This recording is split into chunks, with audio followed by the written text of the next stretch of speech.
Hello everyone. This is a video lecture that I've decided to do. So following the formative assessment that we did this week, quite a few of you were saying it would be quite useful to have some more time on the timetable in the remaining weeks for one-to-one tutorials and for me to read over your work and give you feedback more directly on your writing and how your essay is coming together in the final weeks. So therefore I've tweaked the timetable a little bit, as has hopefully been shared with you, and to allow more space for the tutorials, which has meant that some of the content, this one is now going to be delivered as a video tutorial or a video lecture for you to listen to on Moodle in your own time. So this particular class was about the fashion magazine and how relevant that still is in the market. This is a really good video for those people that may not have seen it already, but it was a documentary that came out a couple of years ago about British Vogue. So if you haven't seen Inside British Vogue, then do have a look at that, Google that and have a look. There's video content about that, and you can watch snippets of the documentary or the full documentary, but it's a really interesting story about how British Vogue, as obviously one of the most iconic fashion magazines in the UK, how that came about and the history of it and how they're kind of now changing some of their operations in relation to the changing demands of their readers or the changing area of the market that they're aiming to attract. So, as I say, this is a lecture about the fashion magazine and how relevant that is in today's market. So, a really interesting, obviously, key thing to ask yourself is how many of us still actually buy fashion magazines. And in this instance, what I'm talking about when I say fashion magazine is physical fashion magazine. So, going down to a newsagent or to WH Smith or picking up an actual physical magazine and holding it in your hand and reading through the pages of the magazine and absorbing the information in that physical sense. I remember a number of years ago, having subscriptions to magazines was a really popular thing and having them delivered to your door every week or however often they were published.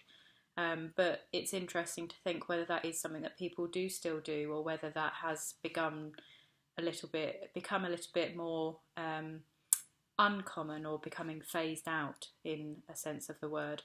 So if you're thinking actually a little bit like myself, perhaps that's something that I used to do that I actually don't do that much anymore.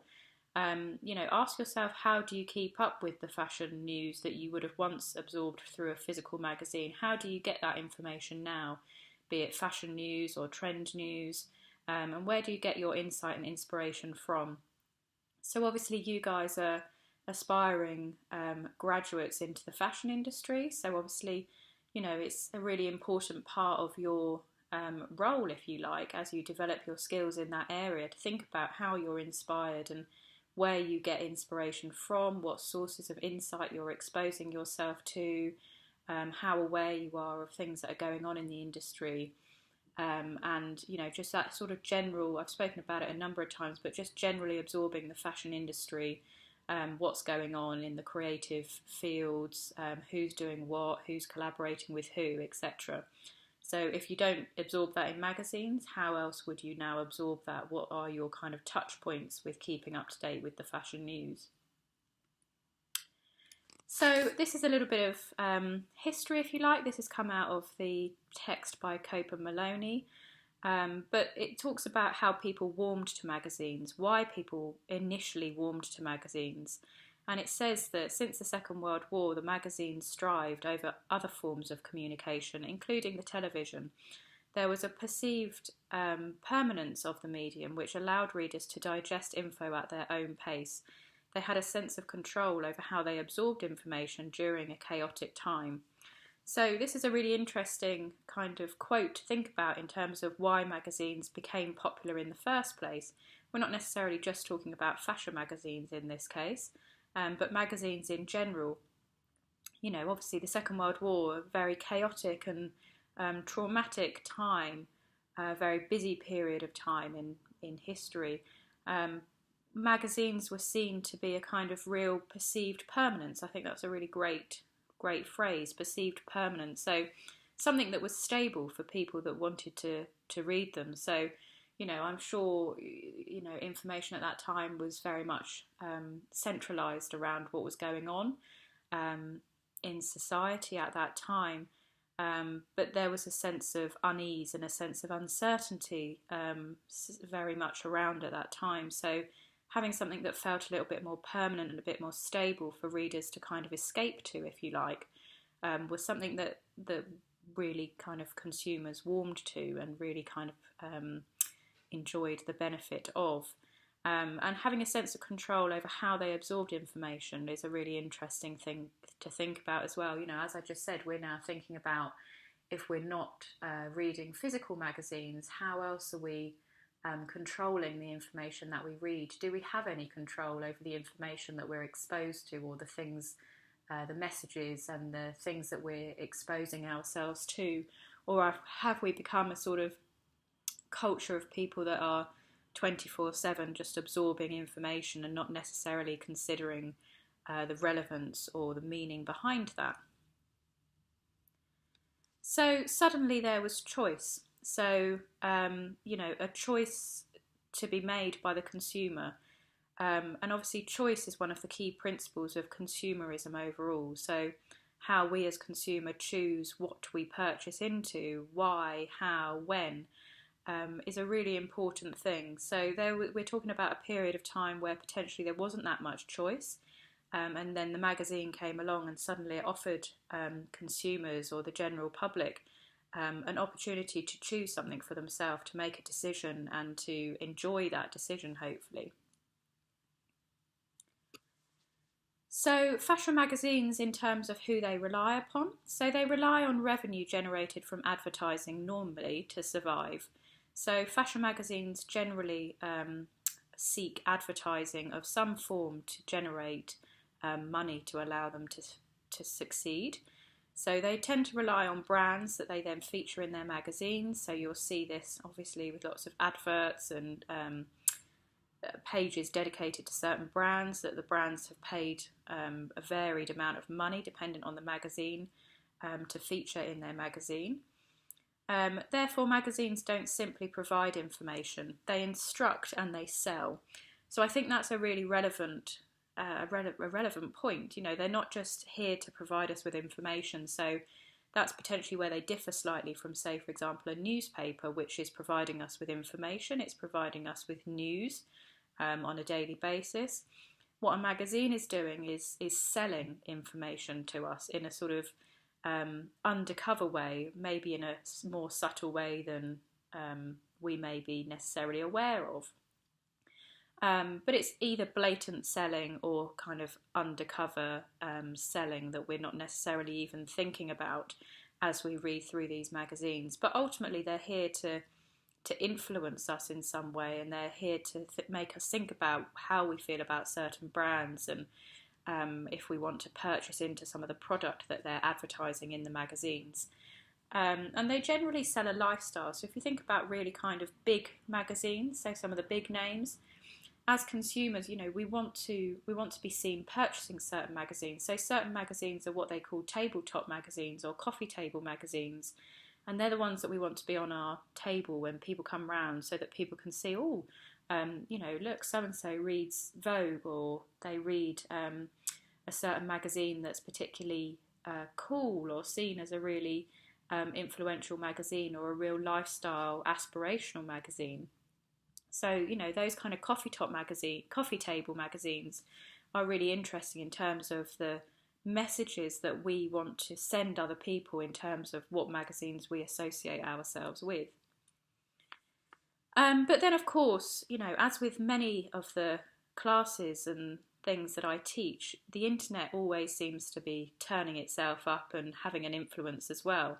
And that says a lot about the day and age that we're in at the moment. You can't talk about very many subjects without the internet popping up to some form of extent. So the internet obviously has provided much more choice.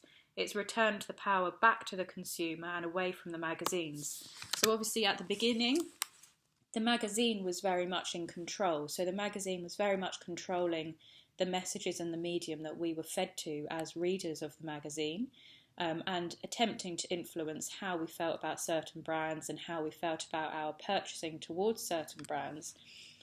So they were very much the people holding the control over how we felt and in terms of the information we digested from the magazine. Nowadays, that power is shifting more back onto the consumer. So as consumers, we're actually now taking back the reins and being the people in control as opposed to the magazines themselves. So we no longer need to wait until the next month for our magazine to come out, or indeed we don't necessarily even have to pay for this information.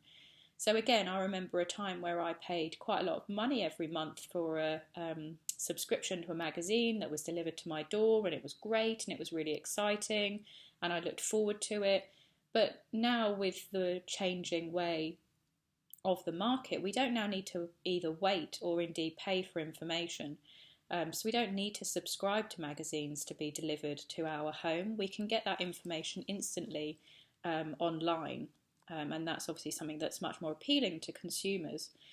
As a result, people have become less loyal on magazines, and this is applicable to both brands and consumers.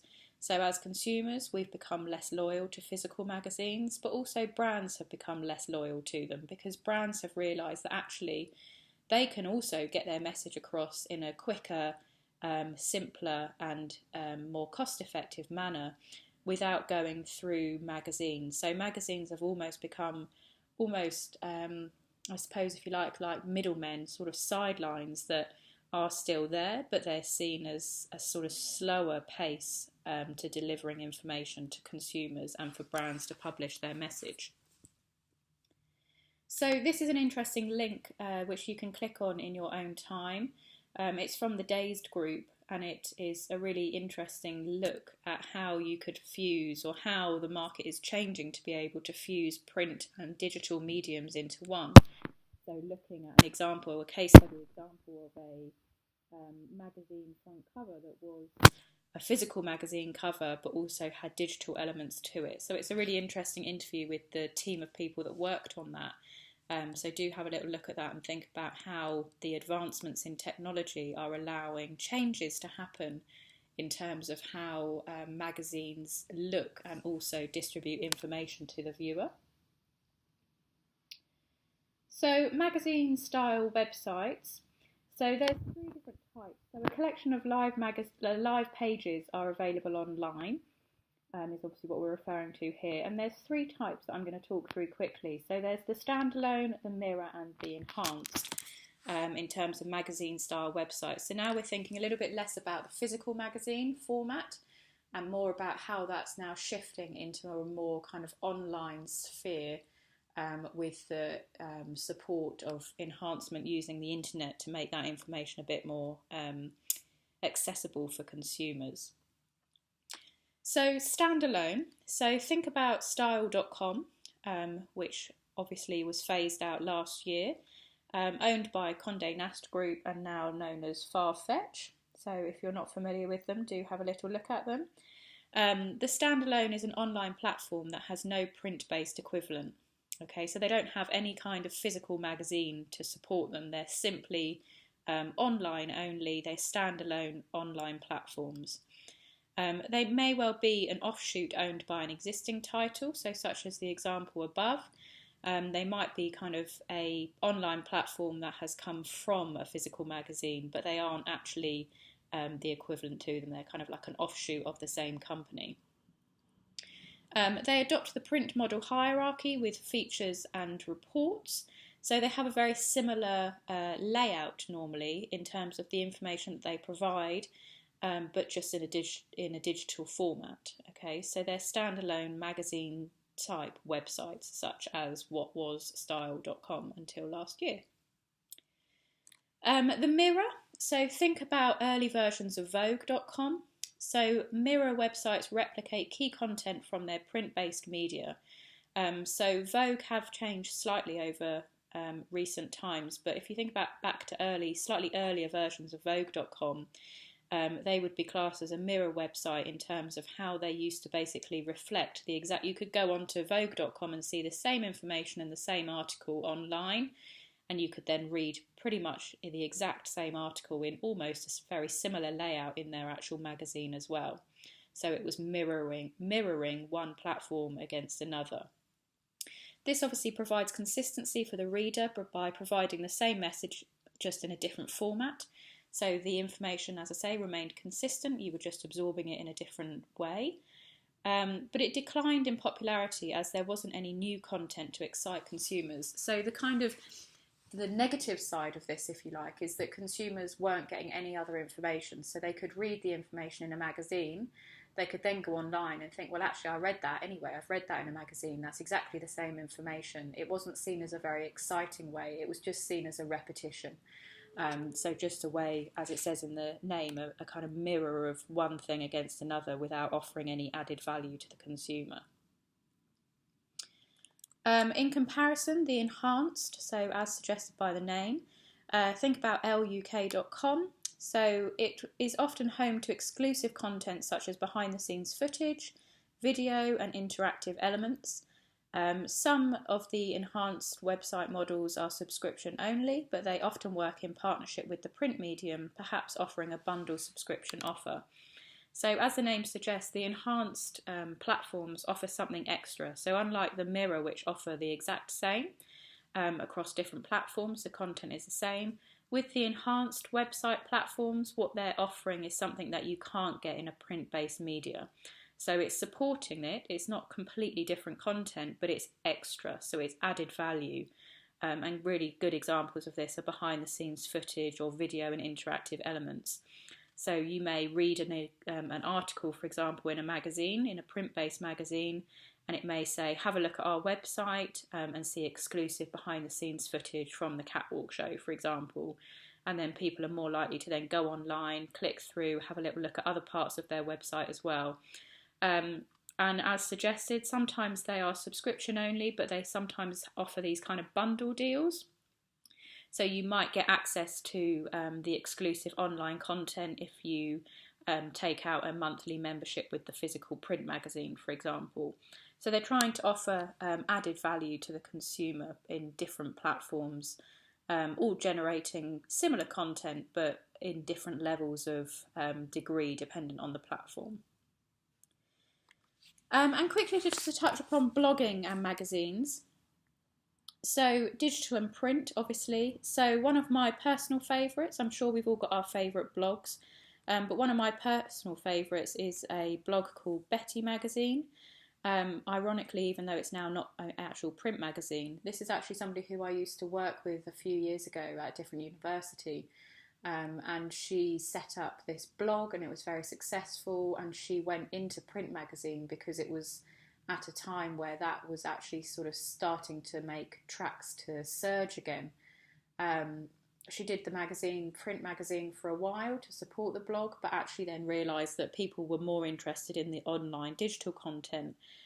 So she dropped the magazine because obviously publishing a print magazine is a fairly expensive business. So if it's not successful and people aren't buying it, it becomes a little bit of a stalemate in terms of, it's not really worth doing it if you're not making a significant amount of money on it, or a valid amount of money on it to make it viable. So she's now operating just as a blog. So if you have a look at her blog, it's a really interesting blog. This is some of the Instagram feed. So she calls herself now a blogger and a podcaster. She's got a really lovely Instagram feed that she adds to regularly. It's got a really beautiful, consistent feel to it. She's very much thinking about the visual side of it. She's got a very strong visual brand identity to her blog. And that's something that she plays on, and that's something that her followers and her consumers really buy into, is that consistency that she offers visually and through her message and the content that she posts. So as I say, we'll all have our favourite blogs, and we may listen to certain podcasts from certain people and find them particularly inspirational or influential. But think about why they're successful. Why do you enjoy sourcing that fashion insider knowledge that I was talking about earlier? Why do you go to those certain sources to get your inspiration as an aspiring fashion graduate? What is it that makes them successful?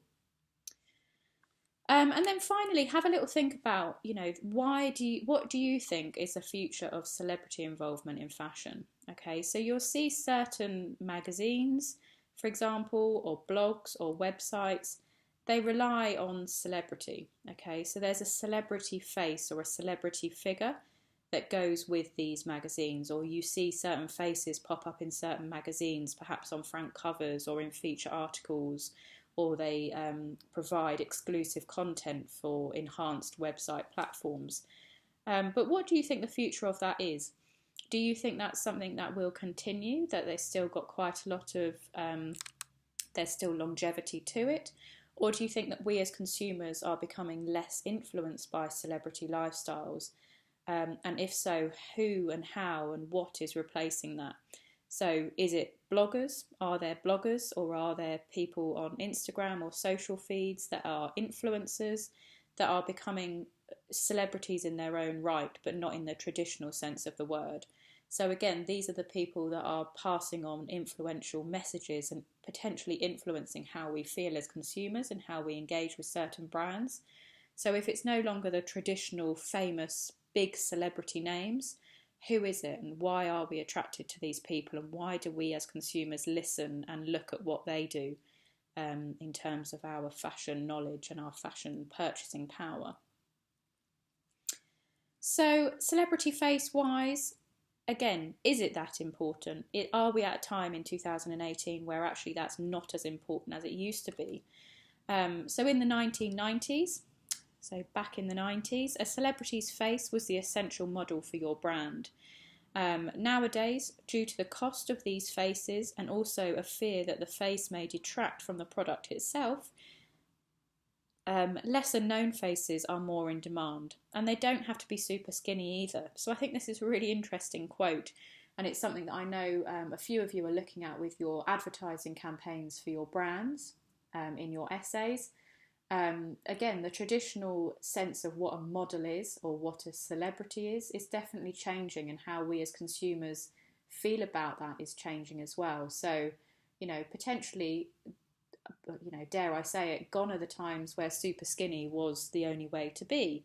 There are brands that are now obviously very much endorsing body positivity and body shape and changes, and everybody being who they are and loving who they are and being who they are in their own skin, etc.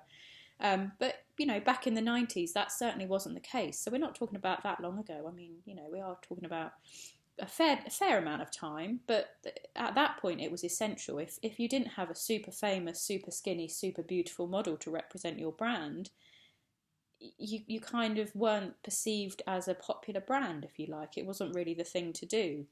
But nowadays, obviously, the cost of these faces is super expensive, but also the face may detract from the product. Okay, so lesser known faces are more in demand. So you see these brands collaborating with certain faces that aren't recognisable necessarily, but they may be influential people on Instagram, for example, or sort of rising stars in different platforms, but they're not commonly known, really super famous people. And they come from all different backgrounds and have all different experiences to bring to the collaboration that they're doing with the brand, or the work that they're doing with the brand. Okay, so that is a kind of nutshell of the fashion magazine. Obviously, there's loads and loads of more information that we could go into, but that kind of gives you an introduction to how you might want to think about it.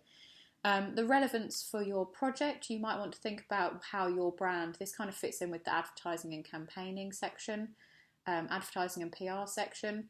So how your brand communicates their message to their consumer.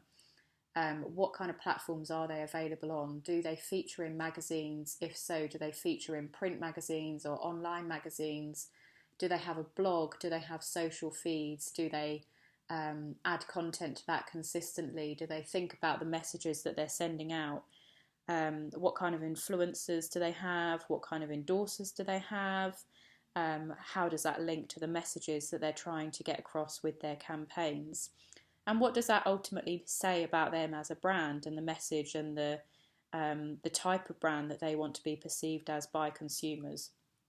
So this is all something that you can think about within that section of your project, your essay for this unit, and it's something that we can discuss over the following weeks as well. But hopefully that video lecture has given you a bit of an insight into some of the other touch points that you could add into that section of your essay if you haven't already.